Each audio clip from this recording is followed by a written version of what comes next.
भाई सारे दर्शकों हाथ जोड़कर राम राम श्याम श्याम। एक टाइम था जब हम खबर सुना करते कि भाई बम विस्फोट मुंबई में हो गया, बम विस्फोट आगरा साइड, लखनऊ साइड या उत्तर प्रदेश में कितने भीड़ भड़ाका वाला इलाका में हो गया। आज के दिन टाइम बदल गया, सबके मशाना हो गया। नए नए तरीके देश में नुकसान पहुंचाने खातर हमारे दुश्मन अख्तियार कर रहे हैं। कोई दिन पहले हेमंत तक केस बताया था अल-फलाह यूनिवर्सिटी का, कितना बड़ा रैकेट लकड़ा उसमें, कितनी बड़ी संख्या में विस्फोटक सामग्री पाई गई, उसके तार कड़े कड़ेती जुड़े रहे थे। आखिरकार हमारे दुश्मन देश पाकिस्तान की तरफ इशारा उसमें लकड़ा। एक यूनिवर्सिटी जो स्पेसिफिकली अल्पसंख्यकों के लिए बनाई गई थी कानून प्रावधान का, उसमें शरण दी गई लोगों को, माहौल उसा मिला और वह चीज़ कई दिना थी दबेरी और कितना नुकसान हमने झेलना पड़ा।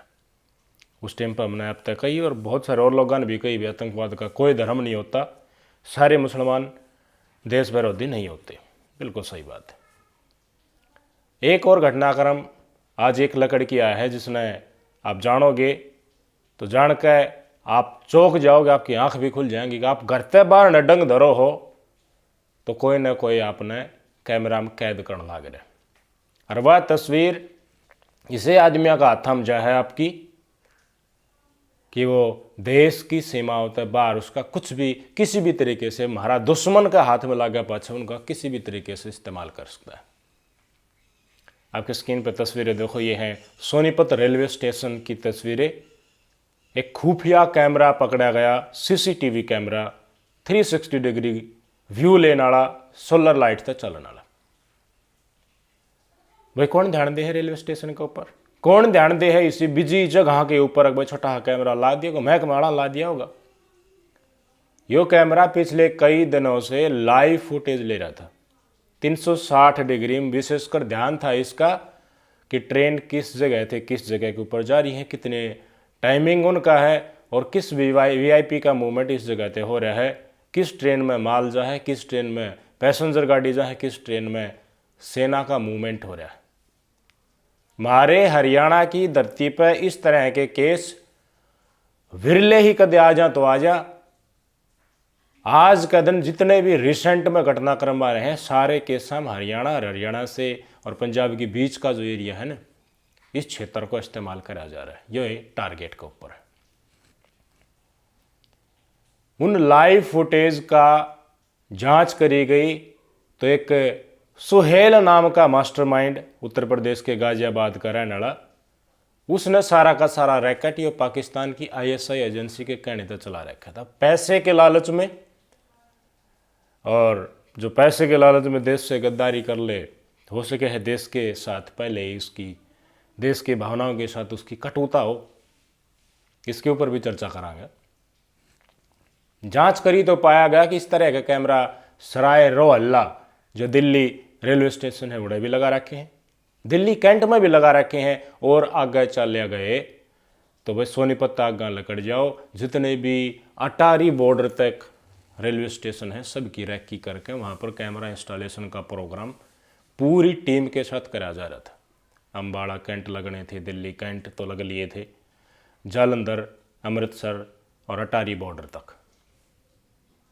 इतने लंबे रास्ते के ऊपर सीसीटीवी की लाइव फुटेज हमारे दुश्मन देश में पहुंचानी थी। और उसके बाद जहां मन चाहे वो घटनाक्रम सामूहिक तौर पर बड़ी संख्या में शायद अंजाम देना था, जिसका भुगतान हम पीढ़ियों तक नहीं कर पाते।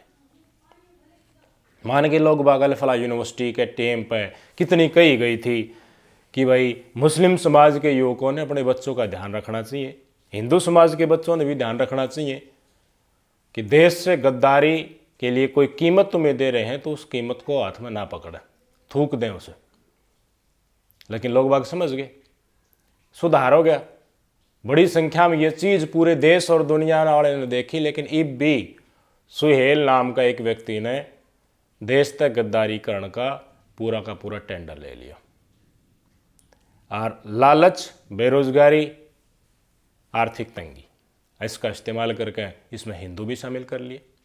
मेन टीम में सुहेल नाम का एक व्यक्ति है, एक महिला है भी मुस्लिम समाज की, उसका नाम महक बताया जा रहा है, और एक ऋतिक है, एक शिवा है, एक राज है।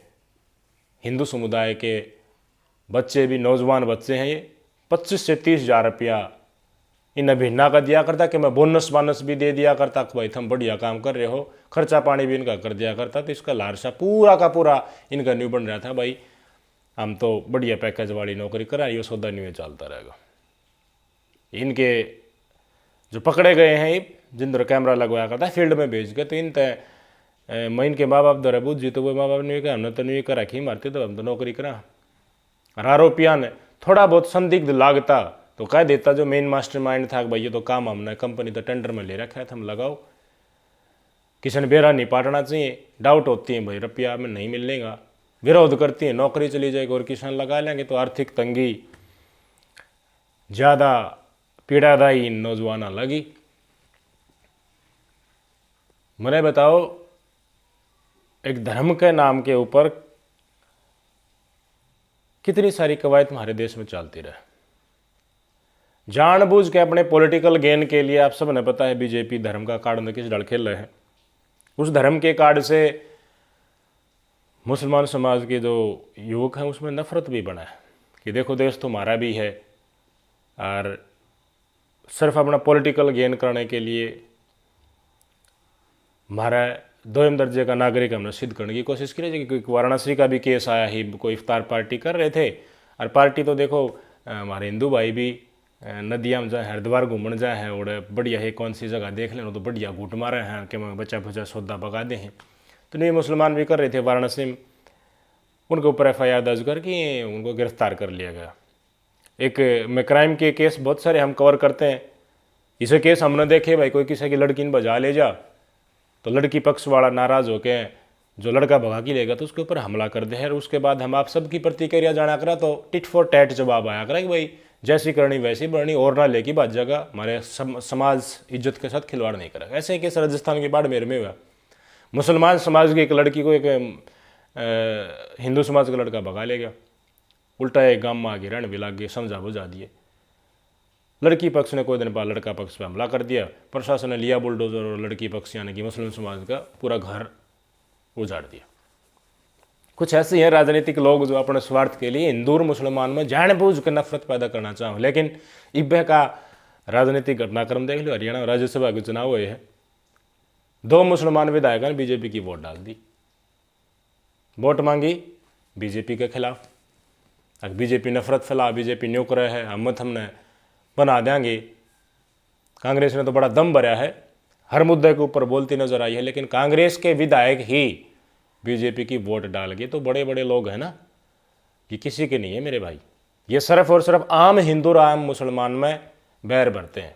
हिंदू भी बुरे रहने, मुसलमान भी बुरे रहने की तो जा तो सकते नहीं, लेकिन सरकार कोशिश करे अपराधी को कड़ी से कड़ी सजा देने की और भाईचारा बनाए रखने की, तो सब कुछ संभव है, लाइन के ऊपर चले जाए। ये देखो पहले ज़्यादातर तरीके इस तरह के केसेस में मुसलमानों के नाम आते थे, आरिफ देखो हिंदू भी शामिल होने लगे। तो ये बेरोजगारी चीज़ इसी हो है, आर्थिक तंगी इसी चीज़ हो है, और कुछ समाज में इन्वायरमेंट इस डाल का क्रिएट करना कि भाई देश के लिए गद्दारी के लिए तुरंत तैयार हो जाओ। वो जब स्पेसिफिकली एक समुदाय को टारगेट करा जाए वो इजीली फिर नौजवान मिल जाए। सरसंघ चालक है मोहन भागवत, देखो बढ़िया मुसलमान समाज के बड़े नेताओं के साथ इफ्तार पार्टी कर रहे हैं, और ये नीचे कर क्या करें भाई देखिए RSS वगैरह की मीटिंग हो है, चुनाव होने से पहले ये लोग इकट्ठा करते हैं, अंडा करें मीटिंग करें हैं, उसमें फूक दो मुसलमान न्यू कर दो इनकी टाइट कर दें, न्यू कर दें, सब कुछ ये बातें आम चलती हैं। बड़े लोग, बड़े नेता, बीजेपी कांग्रेस वाला हुड्डा साहब क्या कहेंगे भाई हमारे तो मित्र है सुनायब सैनी, हमारे तो विचारधारा थोड़ी बहुत अलग है, लेकिन मनभेद कोई नहीं है। इनके कोई मनभेद नहीं है, लेकिन ये मनभेद बनाव है कि इसमें आम जनता में, आम वोटर्स में। कभी 35-1 का नाम के ऊपर, अब पहले जाटों को दुश्मन दिखाया, कोशिश करके वोट बैंक कंसोलिडेट करने की कोशिश करी। अब अगला टारगेट ब्राह्मण है, ब्राह्मणों के कई हिस्से से कोशिश की जा रही है कि सीधा ये समुदाय के वोट बैंक कम है, इन्हें टारगेट कर ले और कास्ट है जो हमने वोट दे देंगे। ऐसे ही मुसलमान है, मुसलमानों की संख्या कम, अल्पसंख्यक है। लेकिन ये भी सत्य है, अगर हमारा दुश्मन देश हिंदू समुदाय ही उसमें बहुसंख्यक होता और वो कोशिश करता बॉर्डर पार तय कि कुछ गद्दारी करने वाले पैसों मिल जाए, तो डेफिनेटली हिंदू भी मिल जाते, बहुत मिल जाते, घने मिल जाते। ये एक सोच का फ़र्क है कि हम सिर्फ ये सोचें कि आज की जो परिस्थिति है उसमें मुसलमान ही देश के साथ गद्दारी कर सके है। लोभ लालच, लोग इतने गिर गए, उन्हें सिर्फ और सिर्फ पैसा चाहिए, उन्हें अपने सर के ऊपर तक कष्ट जो आ रहा है वो उतरना चाहिए। उन्हें समझे ईश्वर और देश के प्रति वफादारी ये चीज़ कुछ होती ही नहीं। लोभ लालच में शुतुरमुर्ग की तरह उनकी नैड़ निश्ची मुड़ रही है। कितना बड़ा नुकसान हो जाता है हमारे देश का।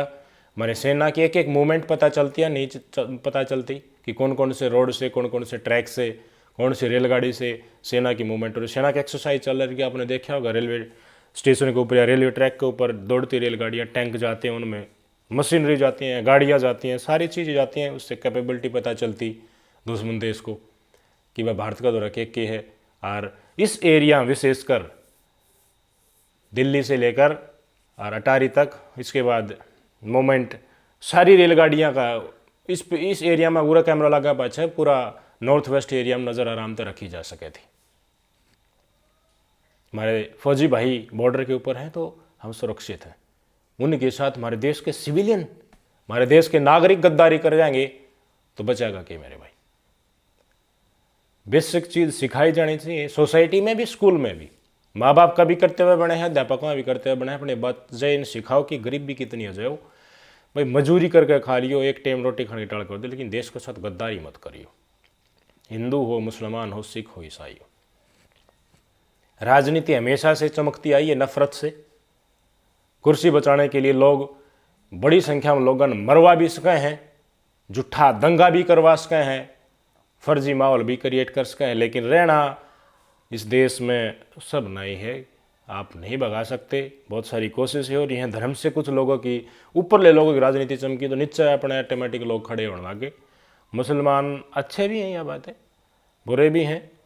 मुसलमानों को टारगेट इसलिए कराया जा रहा है, वो मतलब शिकार इसलिए बन जाते हैं क्योंकि दुश्मन देश पैसे देने के लिए मुसलमानों को तैयार बैठा है। वो हिंदू चीज़ बताओगे इसलिए बढ़िया मुसलमान नहीं बता दे, काफ़ी चीज़ धर्म की कॉमन है और उसमें ये भूमिका बहुत अच्छी तरीके से निभाओ है। ये माहौल हमारे समाज में जानबूझ के सत्ताधारी पार्टी मुसलमानों को टारगेट करती है। फिर माहौल कैसा बनेगा कि भाई ये देश वाले या सरकार के खिलाफ जन भावना मुसलमान समाज की होने, तो उससे बहुत दुविधा वाला मन लोगों का हो जाता है। बहुत सारे काम के नाम पर वोट मांगो, आप अपने काम कितना करें। हर जगह धर्म का कार्ड खेलना भी उचित नहीं है। ये फिर देश में सारी ऐसी लाइन पड़ जाएगी, फिर वो ज़्यादातर लोग उसके ऊपर चलने लगे, फिर आप करोगे क्या। ZK में भी ऐसा हुआ करता, लोग कितने दिन हम धीरे धीरे ट्रैक के ऊपर आने लग रहे हैं। तो समाज को बचाए रखना समाज के लोगों का ही कर्तव्य है। अपनी डोर, अपनी भावनाएं किसी और के हाथ में दोगे और सोचोगे कि तुम्हारे नेता तुम्हें नफरत करना सिखावे हैं, तुम्हारे नेता न्यू कहे हैं भाई तुम आपस में लड़ने लग जाओ, थारा मन में, वोटर्स का मन में मन भेद भी पैदा करते हैं। देखो ना इतनी ताकत है, लेकिन वह खुलेआम मंच से न्यू कहे हैं भाई हमारा में कोई मन भेद नहीं, थोड़ी विचारधारा का फर्क से। कांग्रेस, बीजेपी, मुस्लिम समाज के बड़े बड़े नेता जो चुने गए हैं वोटर, तो वो सब एक हैं, ये सब एक है। अतीत को किस इतिहास की किताबें पढ़ो, हम सब किस तरीके से रहते थे। बुरी बातें हैं उनको अलग करो। कट्टरता किसी भी धर्म की हो, वो कट्टरता समाज में वैमनस्य पैदा करे। ये देखो हम भी कह दे हैं, गंगा नदी देखो कितनी पवित्र नदी है हिंदू धर्म में। हिंदू कहेंगे भाई इसके हमारे आराध्य हैं, हमारे ईश्वर हैं। वेद शास्त्र के अनुसार कोई गंगा शिव जी के जटा से निकली है, कोई अपने अपने विचारधारा अलग है, कोई अलग अलग भागीरथी नाम, कोई अलकनंदा नाम, अलग अलग नाम से नामकरण करते हैं। ऐसे ही मुस्लिम समाज में मान्यता है, वो कह रहे हैं भाई अल्लाह ने बनाया ये सारे प्रकृति ये चीज़ है, तो उसमें हमने खजना चाहिए इस बात का, या फिर सामंजस्य से बैठाना चाहिए कि सब एक हैं, किसी का नाम अलग, स्वरूप अलग है। कोई धर्म ना कहता वह काट दो सब गहन, थम भरो और रहने मत न दो। बात में हिंदू धर्म में भी बहुत सारी ऐसी चीज़ हैं, कुछ लोगों ने उनमें अपने हिसाब से बदलाव करे। सती प्रथा कितनी बुरी चीज़ थी यार, जिंदा मानसा जलाना, लठ ले ही खड़े हो जाते, लकड़ नहीं दिया करते। धीरे धीरे चीज़ दूर हुई ना। ऐसे ही मुस्लिम समाज में भी काफ़ी कट्टरताएँ हैं, दूसरा ने कुछ समझना है को नहीं, कुछ लोगों ने वह चीज़ घुसाई है उसमें, वह भी दूर होना चाहिए। आपके विचार अपेक्षित हैं। नमस्कार।